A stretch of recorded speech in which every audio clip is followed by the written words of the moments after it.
नहीं लिखा हुआ ना नाम, X limited, note to the financial statements for year ended 31/12/10। भाई खामोश हो जाए, जब कह दिया जाए खामोश हो जाए, खामोश हो जाए। 31/12/10। चलें जी, नोट नंबर 9, फाइनेंस लीज। ये जो फाइनेंस लीज का लफ्ज है ये लेसर के लिए है, लेसी के लिए नहीं है। फाइनेंस लीज 9.1 अंग्रेजी वगैरह आ जाएगी। 9.2 maturity analysis contractual undiscounted cash flows, contractual undiscounted cash flows. Okay, अब आप हजरात बता दें कि नोट किस साल का बन रहा है? 31/12/10 का। 31/12/10 का नोट बनाने के लिए हमारे साल की पेमेंट के नीचे लाइन लगा दें। हमारे साल की ये पेमेंट है 31/12/11 वाली लेस देन 1 ईयर। 31/12/11 वाली लेस देन 1 ईयर।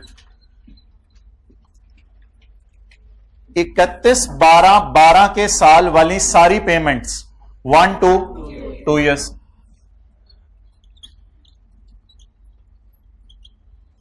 31/12/13 के साल वाली 2 to 3 ईयर्स। इधर पेपर में ईयर्स पूरा लिखना है। 31/12/14 के साल की सारी पेमेंट्स एक्सेप्ट यूजीआरबी, क्योंकि यूजीआरबी को अलग डालेंगे हम। नोट में यूजीआरबी को मैंने कल कहा था अलग डालना, याद है? लिखा था ऐड यूजीआरबी, तो इसलिए यूजीआरबी को इधर ना ले। 31/12/14 के साल की सारी पेमेंट्स 50 भी और 4000 भी किसको लिफ्ट नहीं करानी? रेड वाली को, रेड वाली, रेड मार्कर। किसको लिफ्ट नहीं करवानी? रेड वाली को, यूजीआरबी को। 14 के साल में एक पेमेंट हो रही है साल के शुरू में और एक पेमेंट हो रही है साल के एंड पे, या जैसे आप रिसीट कह सकते हैं 3 to 4 ईयर्स। इस तरह लिखिएगा पेपर में 50,000 जमा 4,000 54,000। इसका नाम रखते हैं total lease receivable. Total lease receivable.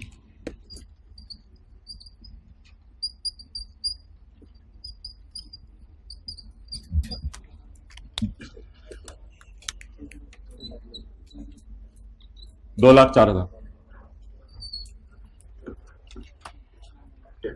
जी। बोलो क्या बोलोगे?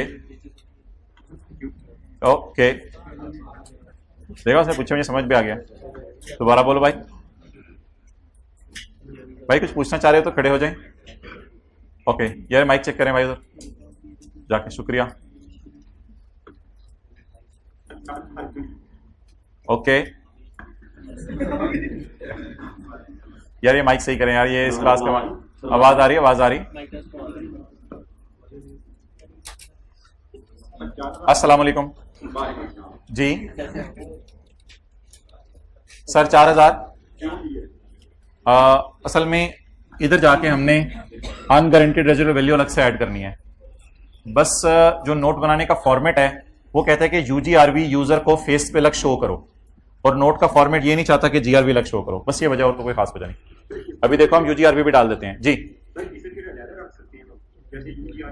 बस 3 से 4 साल में डालना है, अलग अलग लाइनें डाल दो, 2 दफा लिख दो 3 से 4, 3 से 4, लेकिन कोई अलग से यूजर को शो करना जरूरी नहीं है।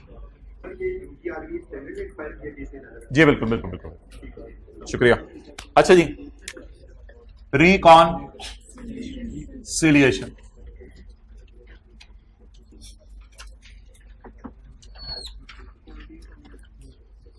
क्या चाहते हैं आप? साथ वाले से पूछें कि आपके सीवी के ऊपर जब आर्टिकल्स लेने जाएं तो 2 साल लिखा हो एएफसी और कैफ, या 2.5 साल लिखा हो? 2 साल नियत ही 2 साल लिखा हो तो अभी से खुदा के लिए फिर पढ़ने लग जाएं।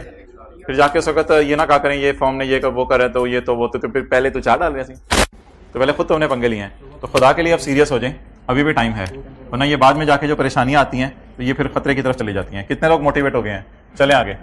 अब थोड़ा सा जरा खुदा के लिए शर्म मजाक कर लें, आप जैसे लोग ही हैं जो कर रहे हैं और जा रहे हैं। और चलें जी, आप बताएं जी, total lease receivable, total lease receivable. और मैं आपको सच्ची बताऊं, उस दिन केपीएमजी का एक पार्टनर मिला, वो कहने लगा कि अब तो 4 अटेम्प्ट्स वाले यानी 2 साल वाले भी हमारे पास 100 सवा 100 आए होते हैं। यानी कितने लोगों ने सीए शुरू कर दिया है कि 4 अटेम्प्ट्स वाले ही 100 सवा 100 हैं। अब अगर उनके अंदर भी हम ना हो तो फिर तो शर्म की बात है ना। साथ वाले को देख के थोड़ा शर्मिंदा करें, फिर हम आगे चलते हैं। टोटल लीज रिसीवेबल, अच्छा उससे ना थोड़े दिनों के लिए किनारा कर लें, वो टाइम जाया करता है आपका, थोड़े देर के लिए ना उससे किनारा कर लें। टोटल लीज रिसीवेबल बता दें, 204000। हमने जब शुरू किया था तो हमारी क्लास में कुछ 150 बच्चे थे, तो उसमें से 7 ने फर्स्ट अटेम्प्ट में किया था, यानी 2 साल के अंदर किया था। तो मुझे निकाल दो तो 6 रह गए पीछे। तो इसलिए फिर भाई करना पड़ता है, बस अब क्या करें, वरना तो दुनिया नहीं छोड़ती आप। तो आगे से आगे निकले जा रहे हैं लोग। ऐड कर दें यूजीआरबी, ऐड कर दें यूजीआरबी, अनगारंटेड रेजिडुअल वैल्यू, वो जो लाल वाली है इसको ऐड कर दें। कितना? 3000। चुप चुप चुप भाई। अब बता दें कि what is the gross investment, what is the gross investment. इसका नाम कल हमने रखा था ग्रॉस इन्वेस्टमेंट, ग्रॉस इन्वेस्टमेंट। आप बता दें इसमें से अर्न्ड इंटरेस्ट माइनस करना है या अनअर्न्ड? अनअर्न्ड। अब सारे सालों का इंटरेस्ट मैं इधर कैलकुलेट करूं या जब इंटरेस्ट आ गया तो लाइनें शाइनें हटा दूं? लाइनें शाइनें आप फर्क करें। जब भी इंटरेस्ट आ जाए, चाहे P&L में, चाहे बैलेंस शीट में, चाहे कहीं भी, जब भी इंटरेस्ट आ जाए तो लाइनें लुइनें हटा दें, लाइनें लुइनें फारिग कर दें। अब आप मुझे बताएं कि 31/12/10 के P&L में कितना इंटरेस्ट गया था? 31/12/10 के P&L में कितना इंटरेस्ट गया था? 16। तो अभी तक सिर्फ ये क्या है? अर्न्ड। जिन्होंने अमोर्टाइजेशन शेड्यूल पूरा बना लिया है, ये भी अनअर्न्ड है, ये भी अनअर्न्ड है, ये भी अनअर्न्ड है और ये भी अनअर्न्ड है। जिन्होंने अमोर्टाइजेशन शेड्यूल पूरा बना लिया है, ये एंड तक अनअर्न्ड है। लेकिन मैं क्या अनअर्न्ड अनअर्न्ड अनअर्न्ड अनअर्न्ड को जमा करूं या टोटल में से अर्न्ड माइनस कर दूं? Earned unearned unearned unearned unearned, मैं तो नहीं बोल रहा ने। अच्छा आप बताएं टोटल कितने? 444। अच्छा पता कैसे चला करेगा अर्न्ड कितना है? P&L, इस साल का P&L देख के, इस साल का P&L देख के पता चल जाया करेगा अर्न्ड कितना है। तो बाकी जो नीचे पड़े सारा। अच्छा अनअर्न्ड इंटरेस्ट निकालने के लिए मुझे टोटल इंटरेस्ट बताएं। टोटल 44, ये टोटल हो गया। टोटल में से क्या माइनस कर दिया? क्या माइनस कर दिया? अर्न्ड। तो total minus earned is equal to, लेकिन अर्न्ड ऐसा भी हो सकता था कि पिछले साल का भी अर्न्ड हो सकता है। अभी तो हमारे साल का सिर्फ यही है ना। Total minus earned is equal to unearned. 877।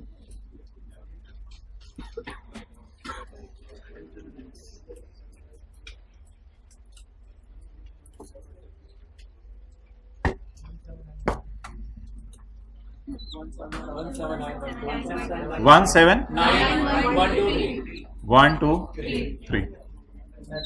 इसके साथ आपने लास्ट लिखा है नेट इन्वेस्टमेंट, यानी gross minus interest is equal to net. Okay okay okay okay okay okay okay. इसमें ना आप सवाल इस तरह ना पूछा करो, आपने कहा था। इसमें इस तरह पूछा करो, कल मुझे समझ आया था कि तुसी ड्राफ्टिंग चेंज करो सवाल। वैसे ही कह रहा हूं किसी और टीचर के पास जाओ, मेरे पास तो जो मर्जी कर लो, कोई मसला नहीं। अच्छा जी मोहतरम, अब एडवांस का जो सवाल है ना, इसमें थोड़ा सा मसला आया करेगा। अब ये फिगर ना वहां से रिकंसाइल करती हुई आपको नजर नहीं आएगी। कल देखा था हमने, वहां जाके ये फिगर क्या कर रही थी? रिकंसाइल कर रही थी। तो कल हमने इस फिगर को पकड़ा था और इधर से जाके कोई एक फिगर पकड़ी थी और उसको आपस में क्या करवा दिया था? रिकंसाइल करवा दिया था। तो अभी पेपर पॉइंट ऑफ व्यू से जो मैंने कर दिया डेट इज एनफ, वो काफी है। रिकंसाइल नहीं भी कर रही तो कोई परेशानी वाली बात नहीं, लेकिन अगर आपने इसको रिकंसिलिएशन चेक करनी है कि मेरी सही बनी है या नहीं बनी, तो फिर मैं ब्लू मार्कर से साबित कर देता हूं कि आपकी रिकंसिलिएशन मैच की है या नहीं की। असल में आपका इस टाइप वाले सवाल में जिसमें एडवांस के कराए हैं, कुछ रिसीवेबल लीज वाले, कुछ रिसीवेबल इंटरेस्ट वाला भी होता है। हालांकि इंटरेस्ट वाले को हम आमतौर पे नेट इन्वेस्टमेंट नहीं कहते, लेकिन वो हमारे नोट का फॉर्मेट इस तरह चल रहा है कि वो बाय डिफॉल्ट ये चीज आ जाया करेगी। अब जरा इसको अगर रिकंसाइल करना है तो आपने मुझे दो चीजें बतानी है। नंबर 1, आपने मुझे बताना है जहां आपने लाइन लगाई हुई है, यहां पे लाइन लगाई थी।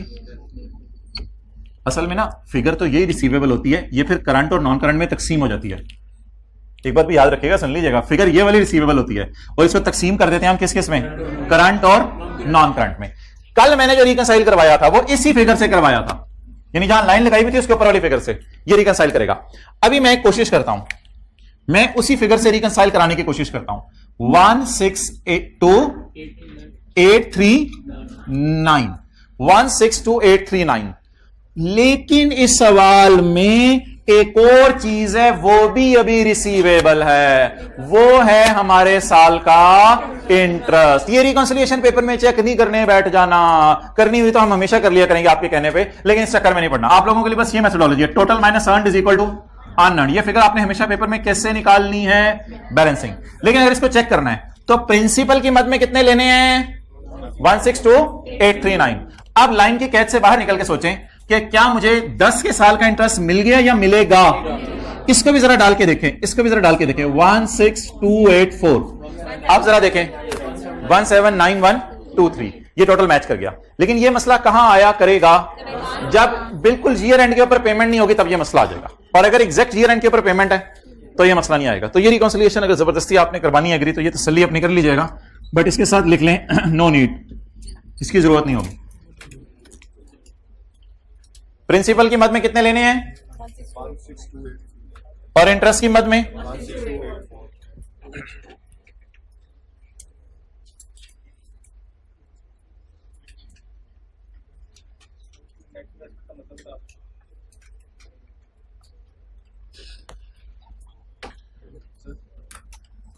जी मैं बताता हूं।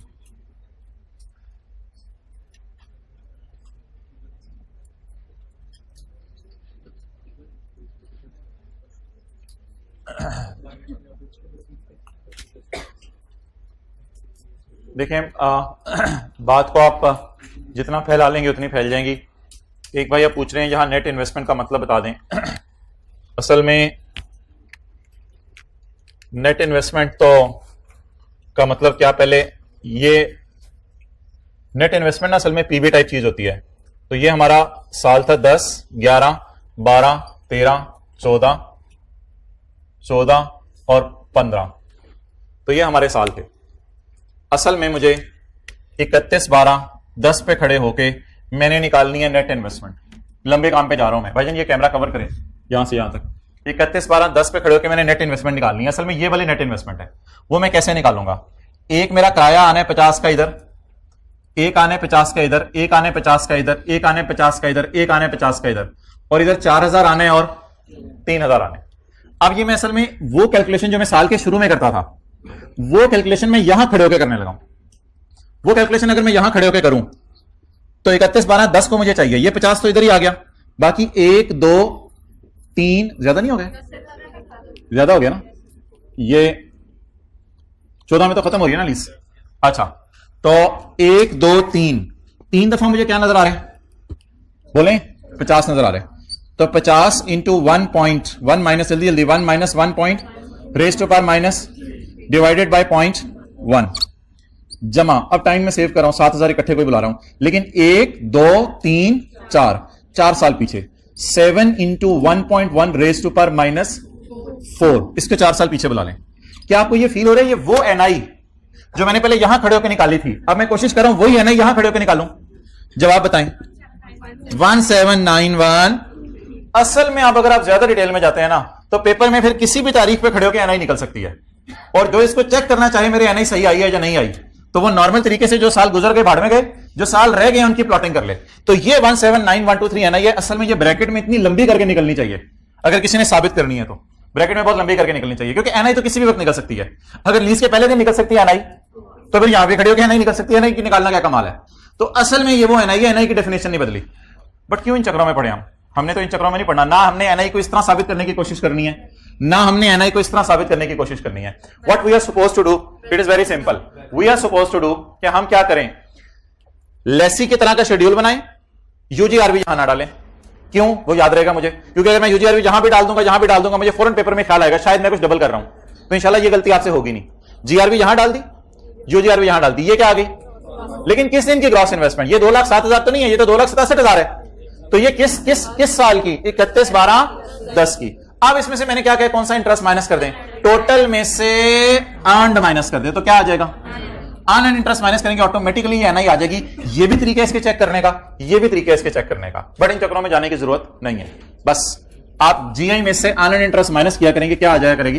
एनआई। तो आप कुछ भी ना करें, बिल्कुल रिलैक्स हो जाएं, घर में जाके सवाल करने आपने क्वेश्चन नंबर 15, क्वेश्चन 15 प्रैक्टिस का 2-3 सफे आगे है, बस उसको कीजिएगा। एक एडवांस का सवाल, इंशाल्लाह उम्मीद है वो टैली हो जाएगा। वो टैली हो जाएगा तो आप कंफर्टेबल हो जाएंगे इंशाल्लाह। कल से फिर दोबारा इसकी रिवीजन शुरू कर देंगे।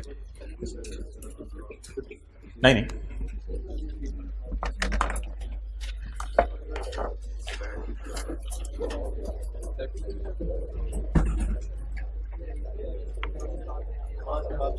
जी बिल्कुल होगा। अच्छा जी, पास पेपर क्वेश्चन 4 हो गया। लेसर जीआरबी यूजीआरबी डिस्कशन हो गई, लेसर के फॉर्मूलाज की डिस्कशन हो गई, समरी ऑफ लेसर अभी मैंने नहीं कराई। क्वेश्चन 8 का पार्ट 3 हो गया पेज 86 के ऊपर। अच्छा जी, लेसर के लिए ना, अब जो कल हमने जाते हुए डिस्कशन शुरू की थी, लेसर के लिए एंट्रीज 2 किस्म की हैं। लेसर के लिए जो जनरल एंट्रीज हैं वो 2 किस्म की हैं। अब हम सिर्फ लेसर की बुक्स की बात करने लगे हैं और किसी की नहीं। मुझे बता दें, अभी तक आपने जो लेसर की बुक्स में एंट्रीज पढ़ी हैं वो एंट्रीज क्या हैं? लेसर बाजार से क्या खरीदेगा? एसेट डेबिट, वही जो व्हाइट बोर्ड में मैंने की है। इसके बाद लेसर एसेट किसको दे देगा? लेसी को। Lease receivable debit, asset credit. ये मैं तस्वीर कहने दूंगा, एक दफा खुल जाए। ये 2 तस्वीरें आज बनेंगी, वो जीआरबी वाली डिस्कशन और ये तस्वीर, ये दोनों अटैच हो जाएंगी। Lease receivable debit, asset credit. उसके बाद किराया आएगा, cash debit, lease receivable, interest income. Interest income की कोई बहन नहीं है, इंटरेस्ट एक्सपेंस की बहन का नाम डेप्रीसिएशन था। ये जी लेसर की एंट्रीज हैं। लेकिन अगर लेसर को जिंदगी के किसी मोड़ पर यह लगे कि मैं लेसी को एसेट 2-4 साल के लिए किराए पे दे ही नहीं रहा, मैं तो लेसी को एसेट 1-2 दिन के लिए किराए पे दे रहा हूं, तो फिर लेसर ये वाली अकाउंटिंग करें, बड़ी आसान अकाउंटिंग। फिर लेसर ये वाली अकाउंटिंग करें जो मैंने कल आपको जाते जाते दूल्हे वाली गाड़ी की दिखाई थी। क्या? लेसर बाजार से जाके एसेट खरीद ले, वो तो खरीदना है बाजार। ये लेसर की अकाउंटिंग हो रही है, लेसर की। पहले मैंने कल लेसी और लेसर की एंट्रीज का डिफरेंस बताया था, आज बता रहा हूं लेसर कितने किस्म के हैं? 2। लेसी अभी तक हमने एक ही किस्म का रखा हुआ है, लेसर 2 किस्म के हैं। अगर लेसर को लगता है कि मैंने एसेट ज्यादा अरसे के लिए लेसी को नहीं दिया, तो लेसर क्या करेगा? वो ज्यादा अरसा क्या है, इस पर डिटेल से बात होगी इंशाल्लाह आज। तो लेसर बाजार से खरीदे एसेट, क्या एंट्री करे? बोले एसेट डेबिट, कैश क्रेडिट। जब एसेट लेसी को लीज पे दे कि यार 2 दिन के लिए गाड़ी ले जा, मैं तुझे किराए पे देता हूं, तो लेसर क्या एंट्री करे? कुछ भी नहीं। 2 दिन बाद लेसी किराया ले आए, 2 दिन के लिए किराए पे लेके गया, cash debit, rental income credit. और साल के एंड पे लेसर अंदाजा लगा ले कि मैंने अपने एसेट को डेप्रिशिएट करना है, यूजफुल लाइफ पर। इंटरेस्ट इनकम रिकॉर्ड नहीं होगी या रेंटल इनकम रिकॉर्ड होगी। मैं एसेट को डेप्रिशिएट किस पे कर दूं? यूजफुल लाइफ पर। यार ये तो एक आसान सी अकाउंटिंग है जो इंट्रो के बच्चे को आप समझा सकते हैं। देखें इधर, मोटरसाइकिल खरीदो, किराए पे दे दो, तुम्हारा मोटरसाइकिल तो घिस गया। ये तो सादा सी अकाउंटिंग है, आप किसी भी बंदे को समझा सकते हैं। ये तो लीज के अलावा भी शायद आप कर सकते थे। ठीक है, आपने 50 रुपए का कैलकुलेटर खरीदा, आपने दोस्त को 4 पे किराए पे दे दिया, और जब कैलकुलेटर आया तो वो 30 रुपए का घिस चुका हुआ था। कितने बुरे तरीके से, बटन भी नहीं नजर आ रहे थे। तो ये तो सिंपल अकाउंटिंग है। तो बताएं जी, ये वाली अकाउंटिंग की एंट्री जो कल जाते जाते बात की थी, asset debit, cash credit, cash debit, rental income या इंटरेस्ट इनकम, प्रिंसिपल इंटरेस्ट में स्प्लिट करने की जरूरत नहीं। और उसके बाद डेप्रिसिएशन डेबिट, लेकिन डेप्रिसिएशन किस अरसे के ऊपर? यूजफुल लाइफ के ऊपर। चलें जी, नोट कर लें, ये लेसर की जनरल एंट्रीज हैं। एक मिनट, क्या मैं इसको कह सकता हूं do not keep asset in books? Do not keep asset in books. और मैं इसको कह सकता हूं कीप एसेट इन बुक्स। वो जो BMW है वो लेसर ने किताबों में क्यों रखी हुई थी? क्योंकि BMW की लाइफ 50 साल थी। लेसी को कितने अरसे के लिए दे रहा था? 2 दिन के लिए।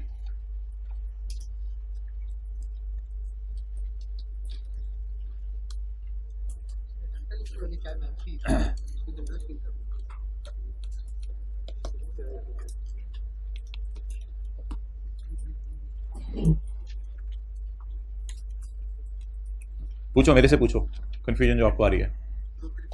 क्या चीज? ऑपरेटिंग और फाइनेंस तो इनके नाम है, इसको छोड़ो। ऑपरेटिंग और फाइनेंस क्यों इसको कहते हैं? अकाउंटिंग में इसकी समझाता हूं कब करनी है, फिर आपको जरा बात ज्यादा क्लियर होगी। बैंक 2 किस्म की अकाउंटिंग करता है।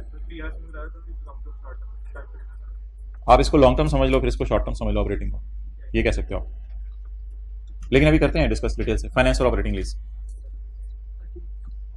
अच्छा,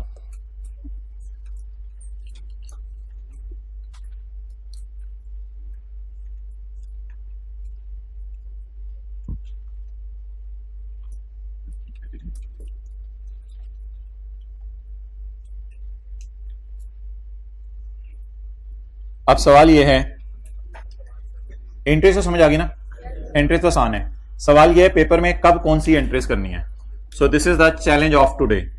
पेपर में कब कौन सी एंट्रीज करनी है, it is a challenge of today. उसके लिए बिल्कुल आपने तसल्ली से मेरी बातें सुननी है। लेसर कितने किस्म के हो गए? 2 किस्म के हो गए। लेसर 2 किस्म के हो गए। एक वो लेसर जो एसेट को किताबों से, दूसरे वो लेसर जो एसेट को किताबों में रखते हैं।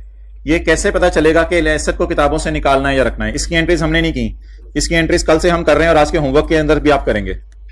इसकी एंट्रीज के होमवर्क कल से मिलना शुरू होंगे। अच्छा,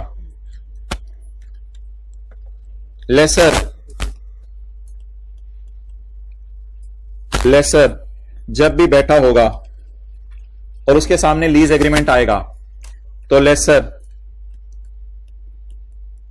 एग्रीमेंट को सामने रख के अपने माइंड में 5 क्वेश्चंस करेगा। एग्रीमेंट को सामने रख के अपने माइंड में क्या करेगा? 5 क्वेश्चंस करेगा। 5 क्वेश्चंस करने के बाद अगर सबका जवाब नो आ गया तो ये ऑपरेटिंग लीज है। अगर किसी एक सवाल का भी जवाब यस आ गया तो ये लीज क्या है? वो सवाल क्या है? सबर आसान से सवाल है, अभी मैं बताता हूं, आपने ज़बानी याद करने हैं। लेसर जब भी लीज पे चीजें दे तो अपने आप से कितने सवाल पूछे? 5 सवाल पूछे। 5 के 5 का जवाब अगर क्या आ जाए? नो, तो लेसर क्या कहे? Operating lease. और अगर 5 में से एक का जवाब भी यस आ जाए तो इसको क्या कहे? Finance lease. करें जी नोट।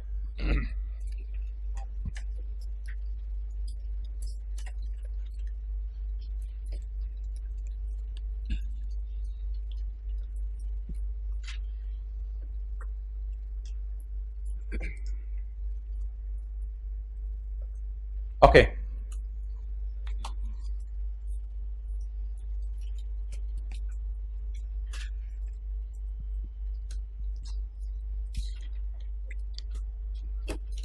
कल वाली गाड़ी जहन में लाएं।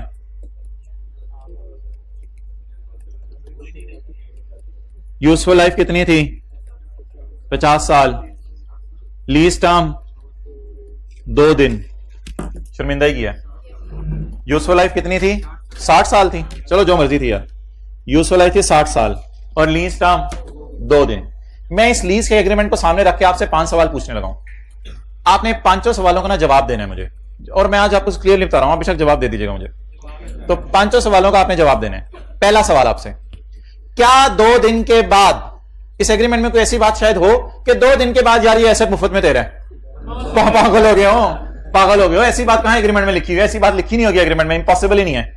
क्या लीज टर्म के एंड पर ये जो एग्रीमेंट मैंने आपके सामने लिख दिया है, एग्रीमेंट में और कोई लाइनें नहीं लिखी हुई? एग्रीमेंट में ये लाइन लिखी हुई है, ये गाड़ी 60 साल इसकी उम्र है, तू 2 दिन के लिए लेके चला जा, वापस ले आई। एग्रीमेंट में ये लिखे, एग्रीमेंट बंद हो गया और दुल्हा साहब ने मजे से गाड़ी चलाई और जाके मजे से गाड़ी चलाई और चलाने लगे।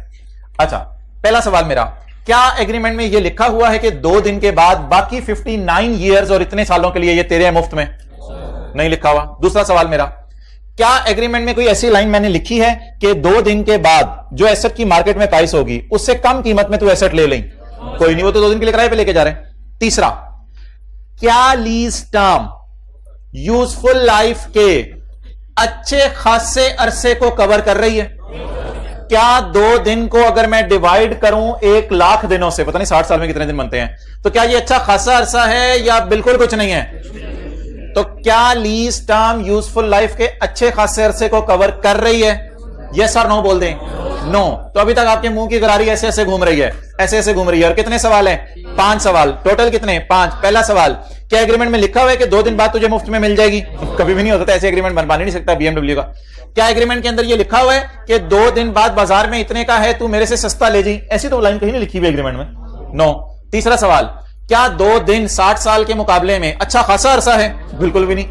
चौथा सवाल, क्या अगर मैं लीज पेमेंट्स को डिस्काउंट करूं, बिल फर्ज मैं लीज पेमेंट्स को डिस्काउंट करूं, फर्ज करें 1 दिन का किराया ₹1,00,000 है और 1 दिन का किराया ₹1,00,000 है। सुनिएगा सवाल, पहले दिन का किराया ₹1,00,000, दूसरे दिन का किराया ₹1,00,000, टोटल क्या हो गया? ₹2,00,000। उनको मैंने डिस्काउंट किया, 1 दिन पीछे लाया, डिस्काउंट रेट लगा के मैं शर्मिंदा हुआ, डिस्काउंट करके 1 दिन पीछे लाया, 1,99,000 हो गया। चलो, तो 1,99,000 किराए की पीवी है। किराए की पीवी को जब मैं फेयर वैल्यू से डिवाइड करूंगा, 10 करोड़ की गाड़ी है, किराए की पीवी को 2 लाख को जब मैं 10 करोड़ से डिवाइड करूंगा, तो क्या अच्छी खासी पेमेंट मैंने गाड़ी की कर दी? No, absolutely not. और आखिरी सवाल मेरा, क्या ये गाड़ी ऐसी स्पेशल नेचर की है कि पूरी दुनिया में मिलती नहीं, या ये गाड़ियां BMW टाइप पूरी दुनिया में मिल रही हैं इजीली? पूरी दुनिया में मिल रही हैं इजीली। ये ना कहिएगा पूरी दुनिया में नहीं मिल रही। वो जो स्पेशल नेचर का एसेट होता है ना, वो ऐसा एसेट होता है जो पूरे मुल्क के पास सिर्फ एक ही है, या पूरी दुनिया में कोई एक ही है, या किसी ने कोई ऐसी चीज बना दी है जो दुनिया में किसी के पास नहीं है। वो होता है स्पेशल नेचर का एसेट। क्या ये कोई स्पेशल नेचर का एसेट है, या उस कंपनी ने इस तरह की हजारों गाड़ियां बनाई होंगी? उस कंपनी ने इस तरह की हजारों गाड़ियां बनाई होंगी। अब मैं आपसे 5 सवाल पूछने लगा हूं। पेपर में आपने हर लीज एग्रीमेंट से कितने सवाल पूछने हैं? 5। अब मैं ज्यादा क्लियर होऊंगा और एग्जैक्ट स्टैंडर्ड की चीजें बोलूंगा, आप सुनते जाइएगा। My first question in English. Does the asset will transfer to lessee at the end of second day? No. बस ऐसे गरारी रखनी है आपने। दूसरा सवाल, Does the lessee have an option to buy the asset at below fair value at the end of second day? तीसरा सवाल, Does the lease term is a major part of useful life? क्या 60 में से 58 years use कर रहे हैं, या 60 में से सिर्फ 2 दिन? हम मेजर पार्ट को ना 75% करेंगे, यानी 75% लाइफ आपने अगर यूज कर लिया तो उसे हम मेजर क्या करेंगे। अगला सवाल, if I take present value of rentals and I divide it with fair value, rental तो 2 लाख रुपए होना है 2 दिन का, फेयर वैल्यू 10-20 करोड़ होनी है। If I divide present value of rentals, इधर पूछा, if I divide present value of rentals divided by fair value, will it be a 90% और वेरी लेस? अब मैंने 90% बोल दिया लफ्ज, उधर थोड़ी देर पहले मैंने कितना बोला था?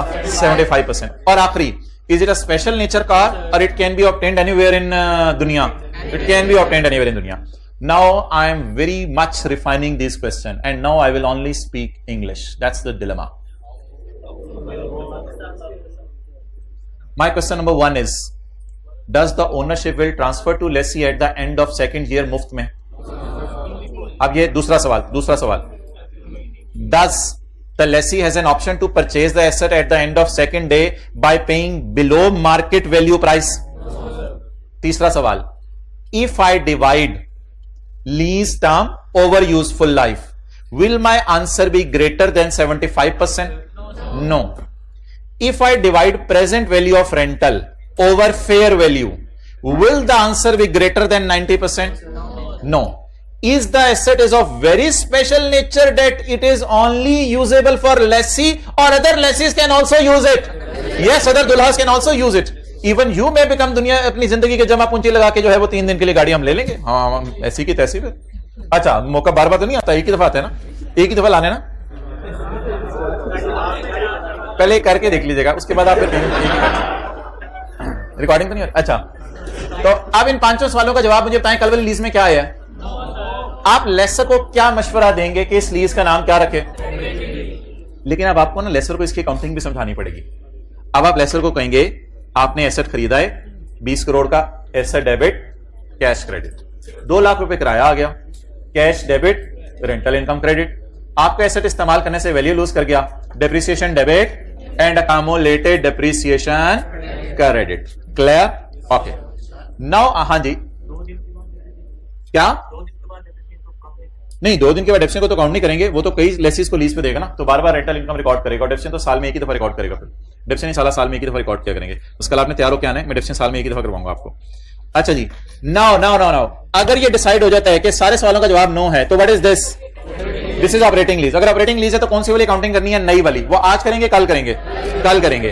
अब हमने पास पेपर के क्वेश्चन 5 की जान लेनी है और रजिस्टर खोल के आपने 5 सवाल लिखने हैं जो आप पास पेपर के क्वेश्चन 5 से पूछेंगे। क्या किसी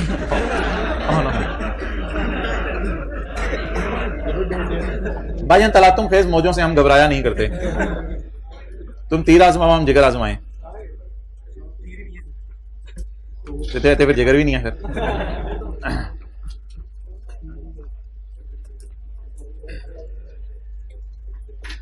अच्छा, ये जी लेसर का सवाल है।